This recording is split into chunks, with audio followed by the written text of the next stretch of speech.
بسم اللہ الرحمن الرحیم ابو علی سینا کی کتاب الاشارات و تنبیہات اور اس کا 10واں مرحلہ جس کا موضوع تھا کہ مقامات العارفین، اس میں بحث اور عرفا یعنی ان کی جو ریاضت اور ان کو ملنے والی جو علمی غیب کی معلومات ہوں یا دوسرے جو قدرت ان کو حاصل ہوتی ہے اس میں تھی۔ اور آج اس کی 14ویں فصل ہے۔ وہ کس میں بات چل رہی ہے کہ جو غیب سے اطلاع ملتی ہے، وہ علمی اطلاع ہو یا دوسری خبریں ہوں، تو اس میں ابو علی سینا نے یہ بتایا ہے، جو پچھلی فصل میں بھی بتایا تھا، کہ صورتیں کہاں بنتی ہیں؟ ذہن میں۔ اور ذہن میں جو صورتیں بنتی ہیں وہ کہاں کہاں سے آتی ہیں؟ یہی عرض کیا تھا کہ حصے مشترک یہ 5 قوتیں ہیں انسان میں۔ کون سی ان کو کہتے ہیں؟ باطنی قوتیں۔ اور ظاہری قوتیں تو ہم پڑھ ہی چکے ہیں، جو جن کو کہتے ہیں کہ حواس ظاہرہ 5 ظاہری حصے، دیکھنے، سننے، چکھنے، سونگھنے اور لمس کی۔ اور یہ باطنی وہ قوتیں ہیں جو انسان کے ذہن میں، ان میں سے ایک حصے مشترک حص اس لیے کہتے ہیں کہ ان کا تعلق عالم مادہ سے ہوتا ہے۔ اس عالم مادہ میں سے کوئی بھی چیز انسان دیکھتا ہے، اس کی صورت اس حصے مشترک پر چھپتی ہے۔ اس لیے اس کو کہتے ہیں کہ لوح، ایسی تختی جس پر صورتیں چھپنی، اس کو انتقاش کہہ رہے ہیں، ارتسام بھی کہتے ہیں۔ اسی لیے تو کہتے ہیں علم کی تعریف حصول و صورت الشیء، کسی شے کی صورت کا، اگرچہ کہ ظاہری یہ منطقی تعریف ہے، بہرحال حصے مشترک پر عالم مادہ سے صورتیں، ایک سیکنڈ، جو صورتوں کا انتقاش لکھا ہے، نقش و نگاری ہوتی ہے کس تختی پر؟ اس حصے مشترک پر انتقاش ہوتا ہے۔ تو یہ جو انتقاش ایک ہو گیا عالم مادی سے۔ اب انسان نے ایک صورت دیکھی، وہ صورت غائب ہو گئی، تو اب کہاں پر وہ صورت محفوظ ہوتی ہے؟ قوت خیال میں۔ اور پچھلی فصل میں بھی یہی عرض کیا تھا کہ جب انسان کچھ دنوں کے بعد وہی صورت کو یاد کرتا ہے تو پھر یہ قوت خیال سے دوبارہ اس حصے مشترک پر وہ صورت آتی ہے۔ اس لیے یہ دو رخا ایک دوسرے کے آمنے سامنے، یہ آئینے کہلاتے ہیں۔ یہاں سے تو ایک ہو گیا کہ یہاں تو یہی ابو علی سینا کہہ رہا ہے کہ 2 قسمیں ہیں جو انسان کی ادھر صورتیں بناتی ہیں، جو انسان کے ذہن میں ہوتی ہیں۔ یا تو عالم مادہ کی طرف توجہ زیادہ ہوگی تو یہ ساری کی ساری صورتیں حصے مشترک پر بنیں گی، اور اگر انسان تنہائی میں بھی بیٹھا ہوگا اور توجہ اس عالم مادہ کی طرف ہوگی تو یہ قوت خیال سے پھر صورتیں حصے مشترک پر آئیں گی۔ دوسری صورت کون سی ہے؟ وہ ہے عالم عقل، کیونکہ یہ 2 وہمی قوتیں، ان کو داخلی قوتیں کہتے ہیں۔ کون سی؟ قوت وہمیہ اور قوت عقلیہ۔ یہ جو قوت وہمیہ ہے یہ وہمی جزئی صورتیں، یعنی محبت، نفرت، خوف، اس طرح کے جن کی کوئی خاص صورت نہیں ہوتی، تو وہ یہ یعنی اس کو ادراک کرتی ہے۔ اور پھر وہ جیسے ان صورتوں کا سٹوریج خزانہ کون ہے؟ قوت خیال۔ اسی طرح قوت وہمیہ کی جو معلومات کا خزانہ ہوتا ہے وہ قوت حافظہ ہوتا ہے۔ اب ایک تو ہم نے پڑھ لیا کہ کیا چیز ہوتی ہے، ایک حصی خارجی چیز جو انسان کے ذہن کو اپنی طرف کھینچے رکھتی ہے، تو یہ اور کہیں توجہ نہیں ہوتی۔ یا دوسری صورت میں انسان کی توجہ اس قوت وہمیہ یا قوت عقلیہ کی، اگر اس طرف زیادہ توجہ ہوگی قوت وہمیہ اور عقلیہ اس قوت خیال پر کنٹرول کر لیں گے، کیونکہ اس طرف توجہ ہے تو اب اس کو کنٹرول کر لیا۔ اب خالی وقت میں صورتیں ہیں تو یہاں قوت خیال سے ادھر جاتی ہیں۔ جب ان قوتوں نے، عقلیہ اور وہمیہ نے، اس قوت خیال کو کنٹرول کر لیا تو یہ قوت خیال سے صورتیں اب حصے مشترک میں نہیں جائیں گی۔ تو انسان کی کون سی صورتیں آئیں گی؟ وہ اس وہمی اور عقلی جو صورتیں ہیں ان کا اس پر تسلط اور کنٹرول ہو جائے گا اور یہ اپنی صورتوں کو بھیجیں گی۔ تو یہ 2 قسم کے شاغل، یعنی مشغول رکھنے والے، اس کو دماغ کو، یا اس کا کنٹرول ہوگا، حصے مشترک کا کنٹرول ہوگا، یا قوت عقلیہ اور وہمیہ کا۔ یہ عقلیہ اور وہمیہ داخلی دماغ کے اندر ہوتی ہیں، اور حصے مشترک کا تعلق کیونکہ خارج سے ہوتا ہے اس لیے خارجی حص کہتے ہیں۔ تو یہی 2 بیان کیا، آگے پھر بتائے گا اگلی فصل میں، اس سے اگلی بات کرے گا کہ جب یہ 2 شاغل ہیں تو جب انسان سوتا ہے تو یہ دونوں شاغل رک جاتے ہیں۔ تو اب کہاں سے خواب آنا اور وہ صورتوں کا آنا، وہ کیسے صورتیں آتی ہیں؟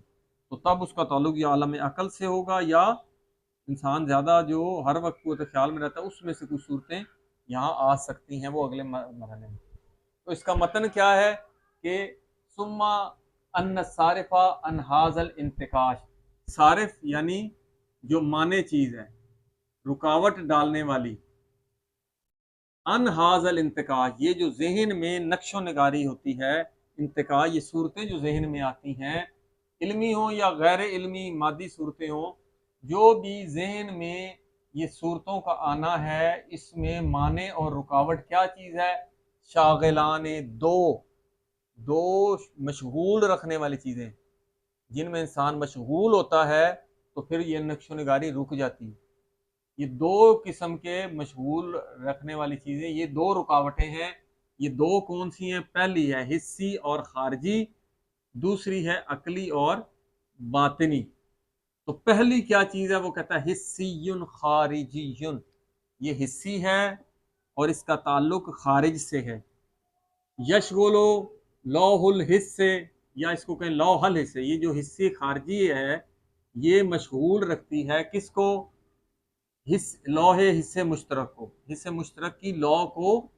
یہ کس سے؟ اگر ان کا تعلق اس شاغلہ سے کریں تو پھر زیادہ بہتر ہے۔ شاغلہ ان کیا ہوتا ہے کہ اس سے غافل رہنا، رک جانا، یعنی اس سے غافل ہو جاتی ہے، رک جاتی ہے۔ تو یہ حصے خارجی یشغلو ان غیر ہی، یہ جو حصے خارجی ہے یہ حصے مشترک کی جو تختی ہے اس کو اپنے علاوہ جو بھی غیر ہے اس سے روک دیتی ہے، غیر سے روک دیتی ہے۔ تو پھر کیا کرتی ہے یہ لوح حصے مشترک؟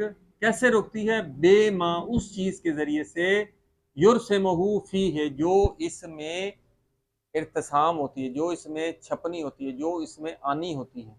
جو حصے مشترک، جو چیز اس لوح حصے مشترک پر آنی ہے، جو بھی چیز اس پر آنی ہے، وہ جو بھی آنی ہے اس کے غیر کو اس پر آنے سے روک دیتی ہے۔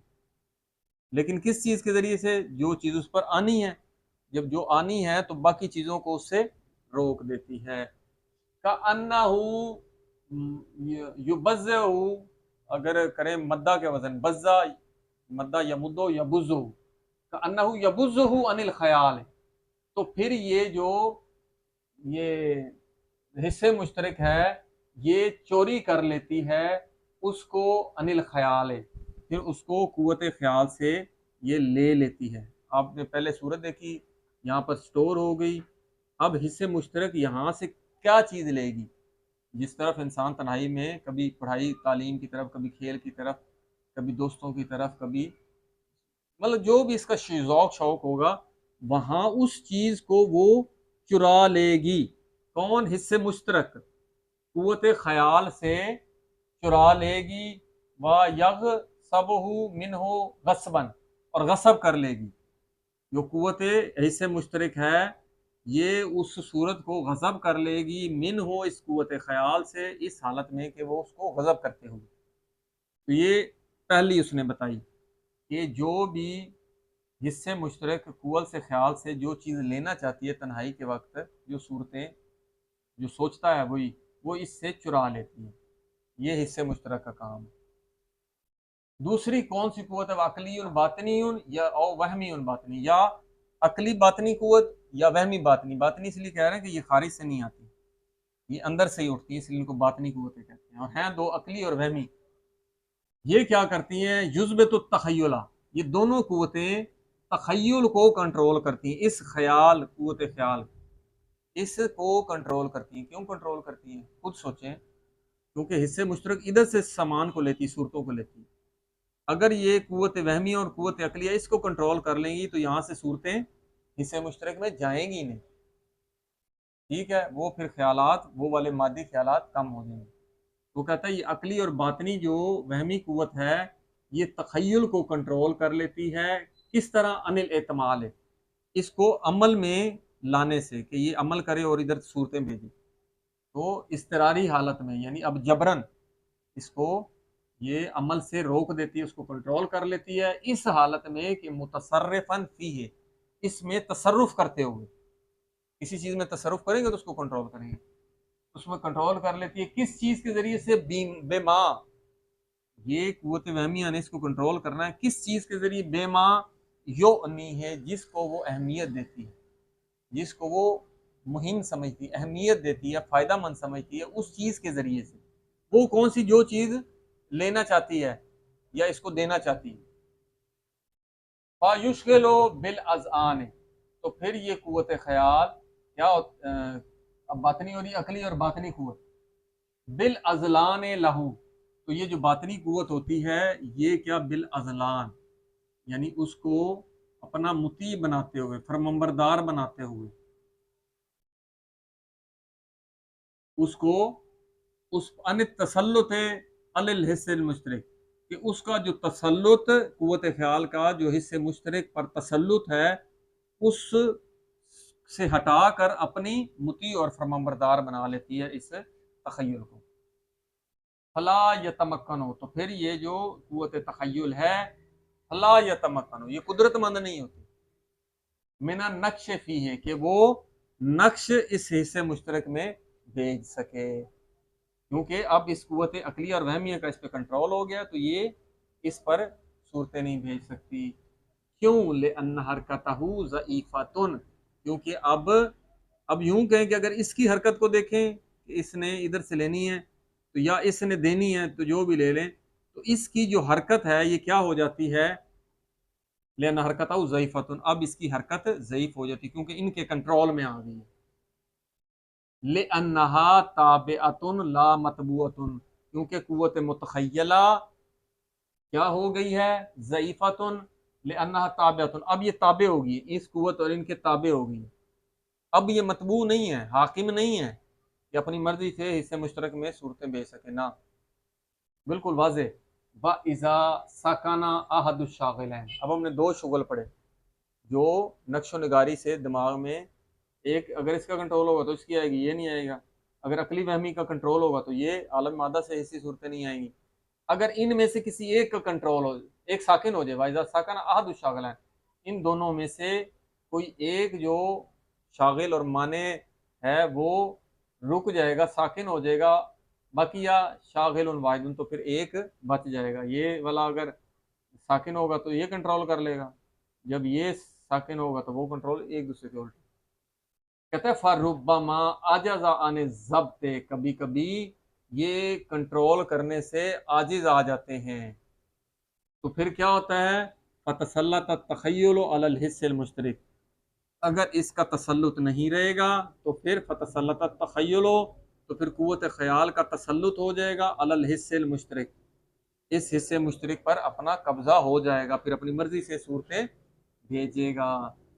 فلوہا فیہ، تو قوت خیال جب اس پر کنٹرول کر لے گا تو لوہا فیہ، تو یہ قوت خیال صورتوں کو اس حصے مشترک میں لوہا ظاہر کرے گا، چھاپے گا وہاں پہ، کون کیا چھاپے گا؟ الصورا، صورتیں، کون سی؟ محسوساتن مشاہداتن، جو اس نے خارج سے محسوس اور مشاہدہ کی اور جو اس میں محفوظ ہیں، ان صورتوں کو حصے مشترک کی وہ لوح اور تختی پہ وہ چھاپے گا۔ تو یہ ایک آسان طریقہ تھا، کیونکہ اگلے موضوع کو سمجھنے کے لیے یہ سمجھنا ضروری تھا اصل میں کیا چاہ رہا ہے کہ انسان جب عالم باطن کی طرف توجہ کرتا ہے تو توجہ اولاً تو ہوگی ہی اسی صورت میں جب اس عالم مادہ سے ان کے شواغل دنیاوی سے توجہ کم ہوگی، اسی لیے جو دنیا کی زیادہ جیسے کاروبار بہت بڑے ہیں، بچوں کی تعلیم، ادھر ادھر کی مصروفیات بہت زیادہ ہیں، تو پھر مادی ہی توجہ رہے گی، عالم بالا کی طرف توجہ نہیں ہوگی۔ عالم بالا کی طرف توجہ کے لیے ضروری ہے اس توجہ کو کم کیا جائے، یا زہد جو کہ قلبی ہے، قلب میں ان چیزوں سے محبت اور رغبت کم کی جائے، تو پھر انسان کی توجہ اس عالم بالا کی طرف ہوگی۔ الحمدللہ رب العالمین۔